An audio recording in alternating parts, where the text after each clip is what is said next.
We have Kevin Holland. He is currently a minus 105 favorite versus Anthony Hernandez, who is a minus 115. Well, actually, he's the favorite. I love Kevin Holland here. Mike does too. We've talked about this beforehand, and this is actually going to be a bet for us on the card. We were a little more bullish on this one. Kevin Holland, he is currently minus 105 versus Anthony Hernandez. They're at the minus 115.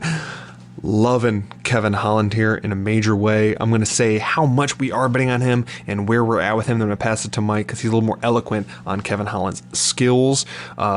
We are going to bet that to win 2 units. He is currently at minus 105. That's to win 2 units. Mike, please wax poetic on the amazing ground game that Kevin Holland has. Man, I mean, Kevin Holland's ground game is some serious level shit. It's just if this kid wants to put his shit together and pull his shit together and be the world-class athlete that I know that he could be or that he should be, you know? He reminds me a lot like my brother, a little bit like John Jones. He's got so much potential and so much upside. It's like he almost scares himself and he doesn't want to go train as hard as he should because he's a fucking animal, dude.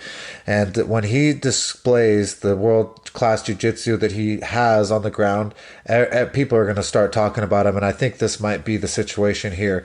And I really believe that he has every ability to just batter and beat the hell out of this kid, Hernandez. And I think that he is not only going to batter him, but he's actually going to get him down on the ground and end up submitting him in a rear naked choke or some really impressive submission. He has everything, all the abilities, and he can do it. It's just if the fucking kid wants to go there and kill them that night. You've seen him showcase ability. It's just the only time you've seen him do something bad is when he's just like lollygagging around, kind of like thinking he's won the fight, which he was, but he needs to be doing 110%. We've never seen 110%. I really believe this is the first time that we might see 110% from him, and that's why we're going to be putting down the bet on him. Next up is a weird fight, but in a different way. Edson Barboza, the long time lightweight, elite finisher lightweight, is here at featherweight. First featherweight debut. He's minus 130 versus Dan Ige, kind of a surging featherweight prospect at plus 110. Edson Barboza is going to hurt this dude. I'm sorry about that. If he can make the weight, which he should be able to. The fight's in Florida. He's now training in Florida. No, he's no longer training in the other spots. He's down there at ATT. So it should be a short trip. Everything should be on point. Doesn't have to fly. Doesn't have to do all that stuff. So if he's going to make weight at any point, it's going to be for this. If he even looks remotely good on the scale, I'm much more confident. But I think he's going to make the weight. And this is such a drop in competition for Bosa, and this is such a leap in competition for Ige. There has to be the point of the featherweight drop is the reason for this price. I don't get it. I think Barboza should. I have underrated Ige in the past. Me and Mike were talking about this beforehand while I was going over this with him. But I just think Barboza is going to smash here. I think he's absolutely going to smash. And we have a bet for Edson Barboza. He's currently minus 130. That's to win 1 unit. So that's 1.3 units to win 1. Edson Barboza. Give us another highlight finish, baby, and give us some money. Mike, where are you at for Barboza's featherweight debut?